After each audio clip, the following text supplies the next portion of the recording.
Hello dear aspirants, future officers, dear learners, कैसे आप सब। दिस इज अभिषेक सिंह सिंगा क्लासेस पे आप सभी का स्वागत है। आप सभी को गणतंत्र दिवस की बहुत बहुत बधाइयाँ। आशा करता हूँ आप सभी स्वस्थ होंगे, खुश होंगे, मन लगा के जम के अपनी तैयारी कर रहे होंगे। आज हमारे देश का 76वां गणतंत्र दिवस है। आज ही के दिन 26 जनवरी 1950 को हमारे देश में कॉन्स्टिट्यूशन को लागू किया गया था, जिसके बाद हमारा देश एक रिपब्लिक नेशन बन गया था। तो हमें नहीं भूलना चाहिए बाबा अम्बेडकर साहब को, जिन्होंने हमें एक ऐसा संविधान बना के दिया जो न्याय और समानता की आदर्शों पे खड़ा हुआ है। हमें उन सभी अनगिनत देशभक्तों को, उन सभी महान नेताओं को आज याद करना चाहिए और हमेशा एक विकसित भारत की तरफ कार्यरत रहना चाहिए। एक विकासशील से विकसित भारत बनना है, यही हमारा सपना है। चलिए, आज से हम इंग्लिश कॉम्प्रिहेंशन का जो सीरीज़ है उसको शुरू कर रहे हैं, रीडिंग कॉम्प्रिहेंशन का। यूपीएससी में हर साल काफ़ी क्वेश्चंस आते हैं, पेपर 1 में, पेपर 2 में। यूपीएससी प्रीलिम, सीसेट आते ही हैं और बहुत सारे बच्चे हैं जिन्होंने रिक्वेस्ट की थी कि सर हमें सीसेट के प्रॉब्लम में यानी रीडिंग कॉम्प्रिहेंशन में काफ़ी टाइम लग जाता है, जिसकी वजह से हम मैथ वाले पोर्शन पे ज़्यादा टाइम नहीं दे पाते हैं। तो इसी चीज़ को ध्यान में रखते हुए आज से ये सीरीज़ शुरू हो रही है और इसमें 4 से 5 सीरीज़ में क्लियर हो जाएगा, ज़्यादा टाइम नहीं लगेगा। कुछ कीवर्ड्स होते हैं जिनको समझने की ज़रूरत होती है। हर एक लेक्चर में हम एक कीवर्ड पे डिस्कशन करेंगे, उससे रिलेटेड कुछ एग्जांपल्स देखेंगे लाइव लेक्चर में देखेंगे कि कैसे हमें एक जो ऐसे है, हमें जो एक पैरा उसको सॉल्व करना है, ठीक है। और अगर हम इतना कर जाते हैं, अगर हम लाइव लेक्चर में आप 2-3 एग्जांपल्स को सॉल्व कर लोगे, that will be enough believe me. उन एग्जांपल्स को साथ साथ अगर आपने सॉल्व कर लिया तो आप बाकी चीज़ें भी सॉल्व कर ले जाओगे, ठीक है। बाकी पेपर भी सॉल्व कर ले जाओगे। तो मेन खेल है वो है कीवर्ड का। कीवर्ड पहचानना आना चाहिए। बहुत सारे डाउट होते हैं कि सर पहले रीडिंग कॉम्प्रिहेंशन का रीडिंग पहले करें या क्वेश्चन पहले रीड करें। सारी चीज़ें इस सीरीज में क्लियर हो जाएंगी, ओके। ये मेरी प्रोफेशनल समरी है।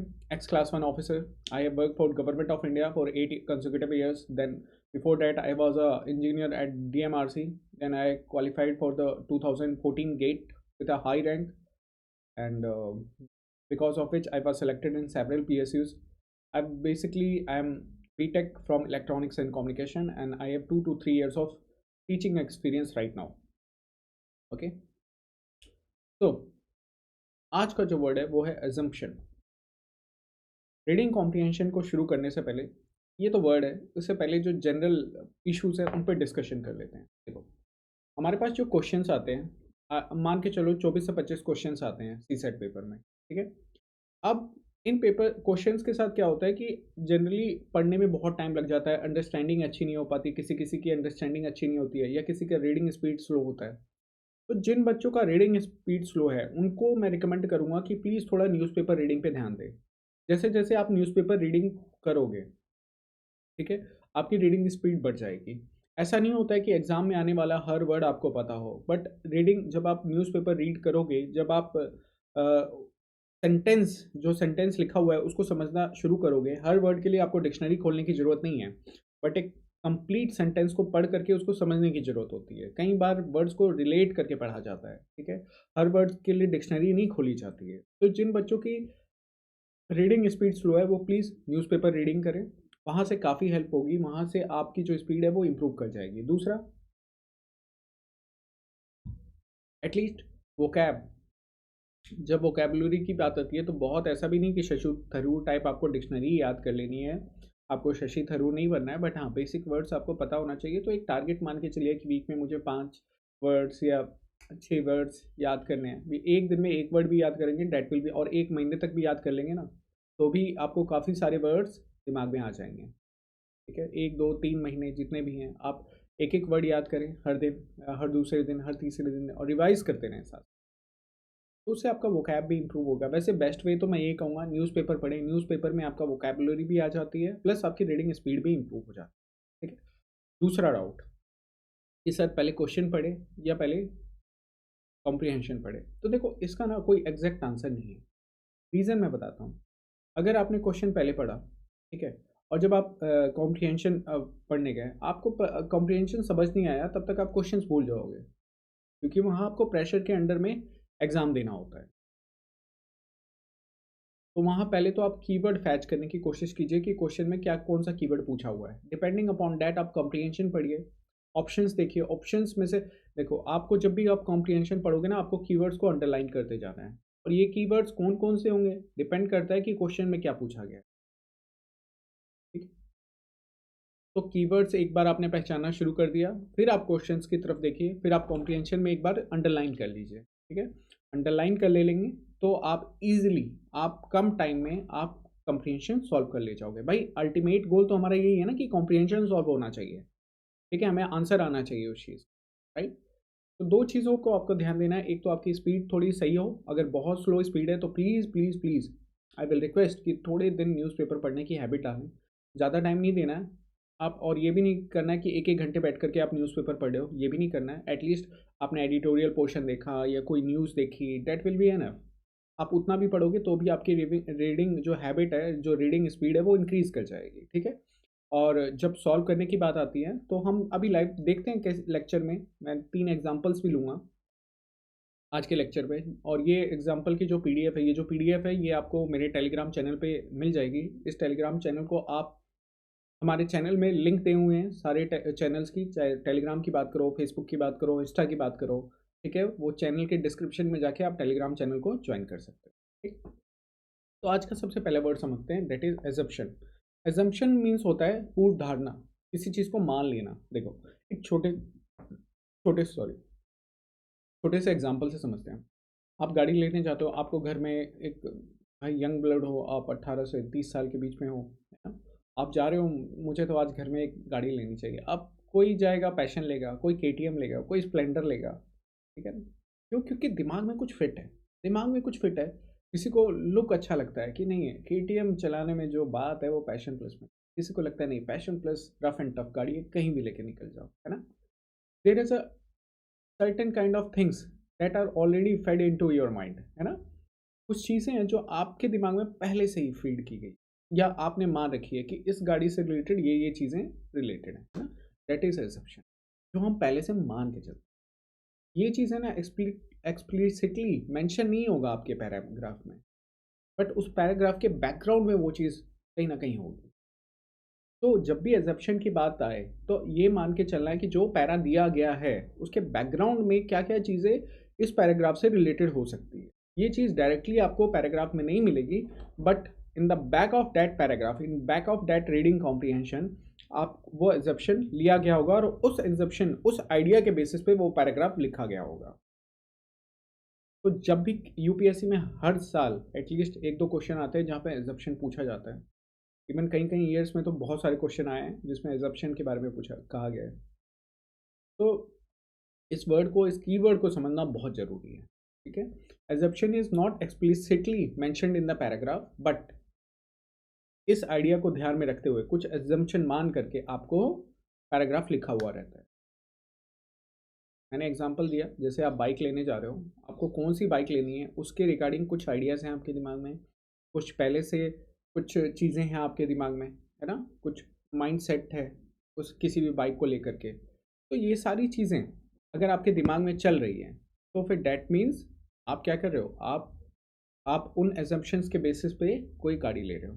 तो ध्यान रखना, ये डायरेक्टली मेंशन नहीं होता है, बट उस आइडिया को रखते हुए आपका पैराग्राफ डिफाइन किया होता है, उस आइडिया को रख करके वो पैराग्राफ लिखा गया होता है। चलिए फिर अब इसको एग्जाम्पल से सॉल्व करते हैं। देखो, ये एक क्वेश्चन है जो यूपीएससी में आया हुआ है, इस रीडिंग को पढ़ते हैं, हम लोग सॉल्व करते हैं। In India the current focus on the right of privacy is based on some new realities of digital age. ठीक है, अब डायरेक्टली अगर मैं ऐसे पढ़ने लग जाऊं, आपने भी पढ़ना शुरू कर दिया मेरे साथ, किसी ने ऑब्जेक्शन नहीं किया कि सर सीधा आकर के आपने आपने अभी तो बोला कि पहले कॉम्प्रिहेंशन पढ़े हैं कि पहले आंसर पढ़े हैं, ऐसे नहीं करना है। ठीक है, डायरेक्टली पहली लाइन बिना देखे बिना सोचे डायरेक्टली ऐसे रीड करना नहीं शुरू करना है। एटलीस्ट हैव ए लुक कि क्वेश्चन में क्या पूछा गया है। क्योंकि क्या करोगे, आप डायरेक्टली पढ़ लोगे, फिर आपने देखोगे अच्छा क्वेश्चन में तो कुछ और पूछा गया था, आप कीवर्ड्स को कैसे हाईलाइट करोगे, हाँ? तो ऐसे नहीं करना है आपको। एक बार आप देख लो क्वेश्चन में क्या पूछा गया है।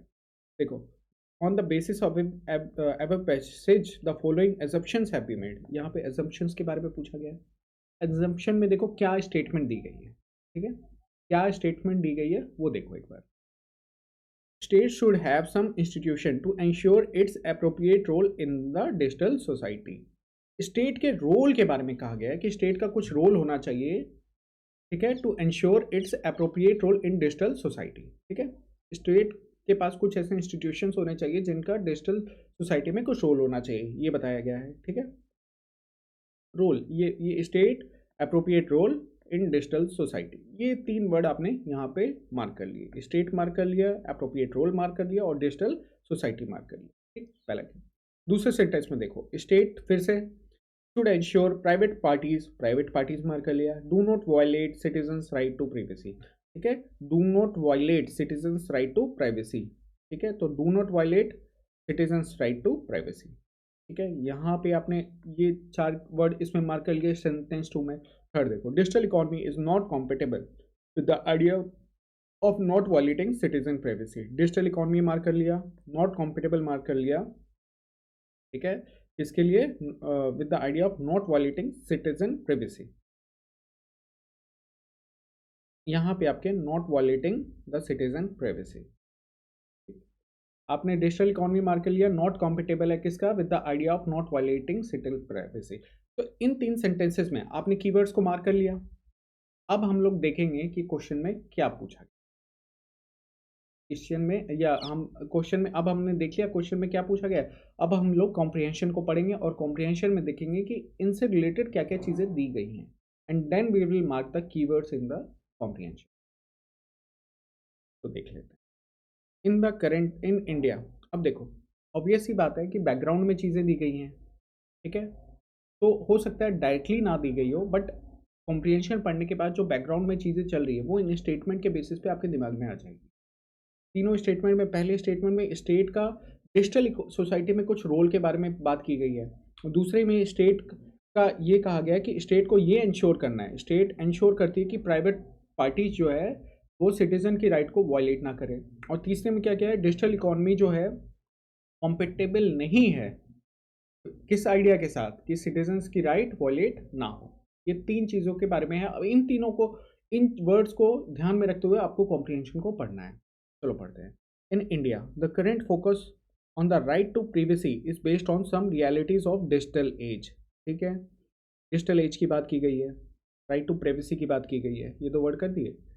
Right to privacy, a right is a substantive right only if it works in all situation and for everyone. ठीक है, a right to free expression for an individual about her exploitation, for instance, is meaningless without actual availability of the security that guarantees that private forces cannot use to thwart his right। ठीक है, अब देखो private forces की बात है, private parties की कई बात की गई थी स्टेटमेंट 2 में, है ना।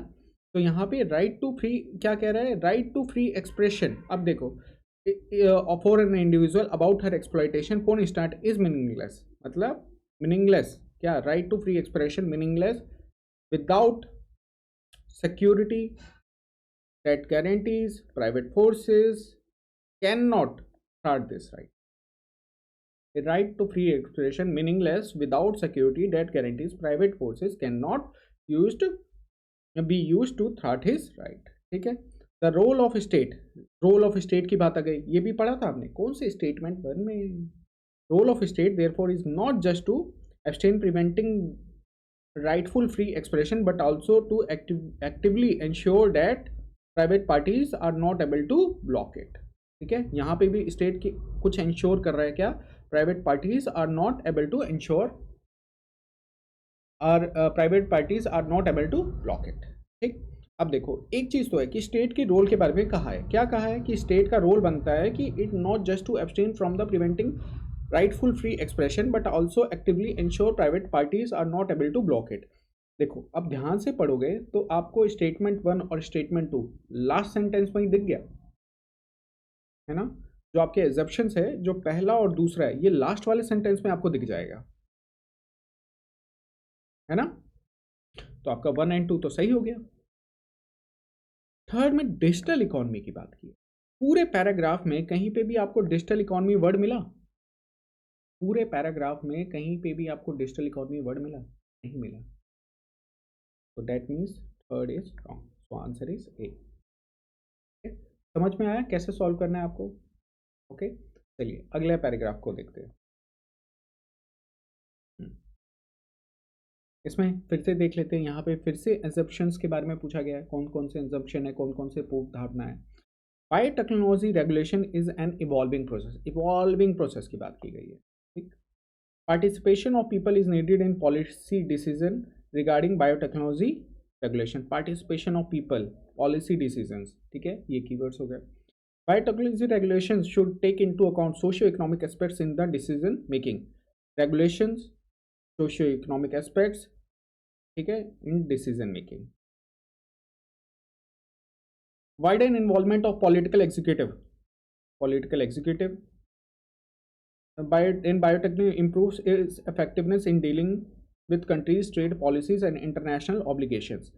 देखो, political executive, biotechnology regulation, countries' trade policy, international obligations, ठीक है, effectiveness।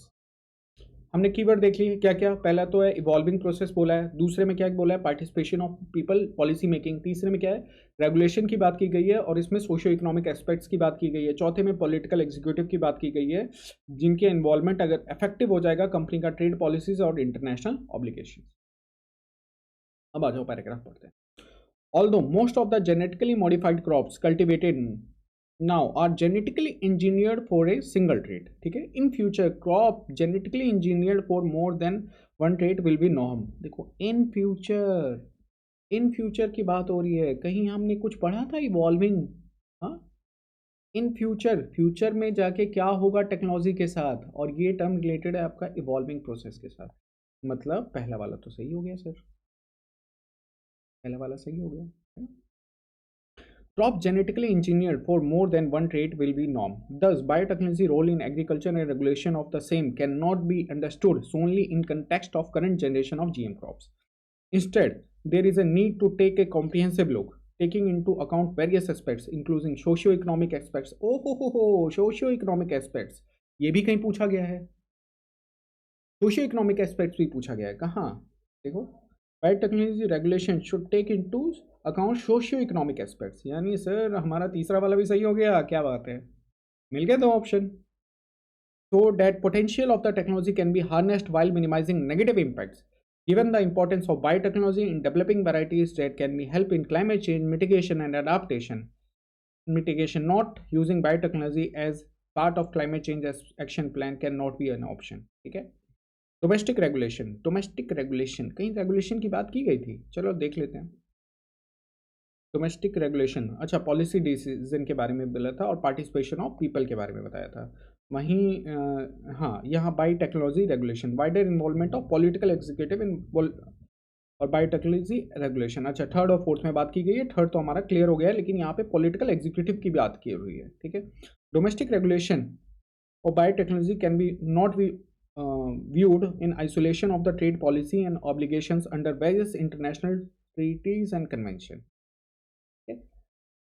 देखो, domestic regulation of biotechnology can not be viewed in isolation of trade policy and obligations under various international treaties and convention, ठीक है। अब question ये आएगा कि sir यहाँ पे ये चौथा वाला होगा कि नहीं, तो देखो यहाँ पे पॉलिटिकल एग्जीक्यूटिव की बात की गई है ना, कहीं पे पॉलिटिकल एग्जीक्यूटिव की चर्चा हुई है पूरे पैराग्राफ में, कहीं पे लिखा है कि पॉलिटिकल एग्जीक्यूटिव का इन्वॉल्वमेंट होना जरूरी है, पूरे पैराग्राफ में कहीं लिखा है नहीं ना।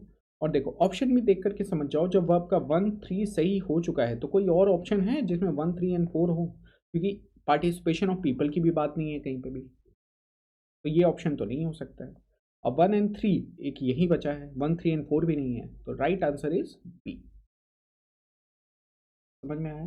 चलो अब लास्ट वाला देख लेते हैं, एक और पैराग्राफ देख लेते हैं। आई होप मजा आ रहा होगा, समझ में आ रहा होगा, क्लियर हो रहा होगा आपको चीजें, है ना, कोई डाउट नहीं रहा होगा। अगर वीडियो अच्छा लगता है प्लीज लाइक कर देना वीडियो को, फीडबैक में अपने कमेंट्स में अपना फीडबैक देना। हमारे चैनल सिंगा क्लासेस से ज्वाइन करें, वहाँ ये पीडीएफ ही आपको रेगुलर मिलेगी, प्लस हमारी पॉलिटी की सीरीज भी चल रही है ना, वो यहाँ आप क्लिक करके ऊपर आई वाला जो आपको सिंबल दिख रहा है ना, वहाँ पे क्लिक करके आप हमारी पॉलिटी की लाइव लेक्चर सीरीज ज्वाइन कीजिए, ठीक है। वहाँ पे मैं लाइव पढ़ा रहा हूँ, और लोगों की तरह नहीं है कि मैंने बस आपको रिकॉर्डेड लेक्चर दे दिए। लाइव वीडियो का एक मज़ा पता है क्या है, आप डाउट क्लियरली पूछ पाते हो, अपने डाउट को साथ का साथ पूछ पाते हो, क्लियर हो जाती है। चल रही है हमारी, हम लोग प्रेसिडेंट तक पहुंच चुके हैं। पार्लियामेंट, अभी जो इंपॉर्टेंट पार्ट है, the most important part I say for the Indian polity is the parliament, वो बाकी है। तो जितने भी बच्चे ज्वाइन करना चाहते हैं, आप इंडियन पॉलिटी का लेक्चर, लाइव लेक्चर सीरीज हमारे साथ ज्वाइन करें। आ जाओ थर्ड पे, इस पे भी एसेप्शन की बात की गई है। अब कहोगे सर सारे ही एसेप्शन पूछा गया है, तो ऑब्वियस सी बात है आज इसी कीवर्ड पे डिस्कशन चल रहा है, तो मैं यही वाले एग्जांपल्स आपके सामने पुट करूंगा ना। चलो, इसमें भी फॉलोइंग एजप्शंस क्या क्या, अब देखो इनमें सारे स्टेटमेंट में कीवर्ड मार्क कर लो।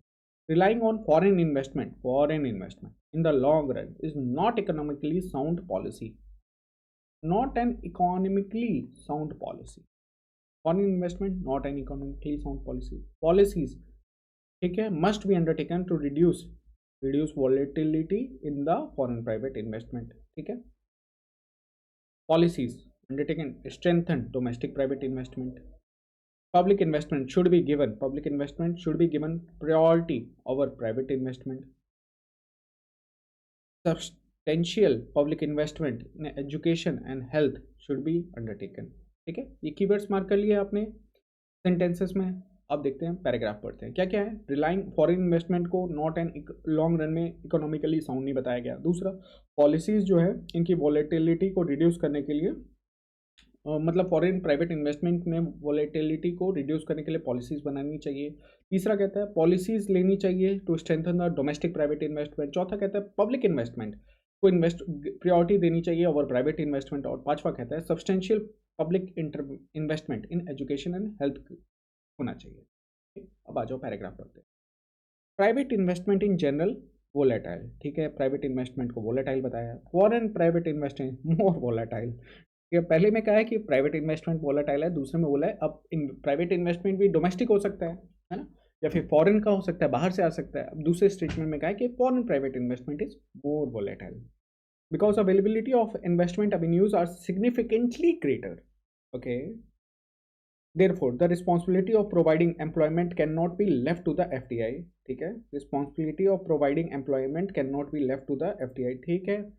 the current FDI इनफ्लोज, अच्छा ये एक चीज़ और समझो, जब मैंने पांचों सेंटेंसेस पढ़ लिए तो एक चीज़ तो क्लियर है कि पैराग्राफ में क्या मार्क करना है, क्या नहीं मार्क करना है, वो मुझे क्लियर हो गया। कहाँ पे मार्क करना है, कहाँ पे मार्क नहीं करना है, वो मुझे क्लियर हो गया। तो हर चीज़ को, हर लाइन को वो करते रहोगे ना, कीवर्ड को अंडरलाइन, तो कंफ्यूज हो जाओगे आंसर सिलेक्शन में। तो एक बार आपने ऑप्शन देख लिया, ऑप्शंस के कीवर्ड्स को देख लिया, है ना, तो पैराग्राफ में आपको ये चीज़ समझ में आ जाती है कहाँ मार्क करना है, कहाँ मार्क नहीं करना है।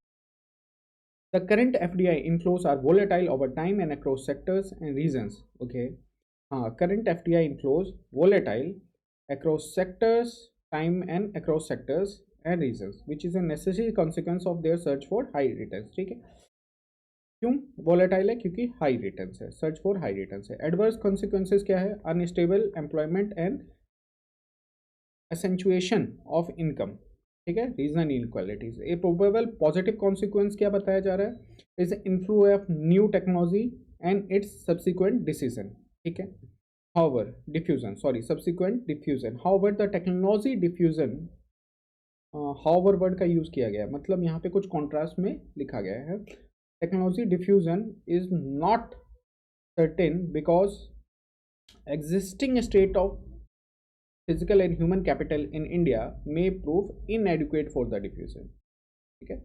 इसमें कहा गया है कि जो टेक्नोलॉजी डिफ्यूजन है वो निश्चित नहीं है। क्यों? क्योंकि जो हमारे देश में फिजिकल और ह्यूमन कैपिटल है वो इनएडिक्वेट है। किसके लिए? वो जो टेक्नोलॉजी डिफ्यूजन हो रहा है बिकॉज ऑफ द FDI। अब क्वेश्चन से देखते हैं, आंसर देखते हैं, थोड़ा सा टिपिकल है ये बाकी सब पैराग्राफ से। अब पहले तो ये देख लो, relying on foreign investment is not long run is not an economically sound policy. ये तो हमें समझ में आ गया। क्यों? क्योंकि भाई देखो अनएम्प्लॉयमेंट एंड एडवर्स कॉन्सिक्वेंसेज में है ना, वोलेटाइल भी है, दो वर्ड समझ में आया कि एक तो वोलेटाइल था, दूसरा इसका unemployment and accentuation of income and regional inequalities, ये सब चीज़ें हो सकती है ना, तो पहला वाला तो सही। दूसरा policies must be undertaken to reduce volatility in the foreign private investment. कहीं पे पॉलिसी की बात नहीं की गई है, कहीं पे भी पॉलिसीज की बात नहीं की गई है, तो इसको हम छोड़ देते हैं। दूसरा, policies must be undertaken to strengthen domestic, ये भी नहीं दिखा गया। Public investment should be given over, ये भी नहीं है कि public investment should be given priority over private investment, ये भी कहीं पे नहीं लिखा गया है। पांचवा, substantial public investment in education and health should be undertaken. देखो एग्जेप्शन क्या होता है, आपके बैकग्राउंड में होता है। अब देखो लास्ट वाला स्टेटमेंट पढ़ो आप। The technology diffusion is not N all certain because existing state of the physical and human capital in India may prove inadequate for the diffusion.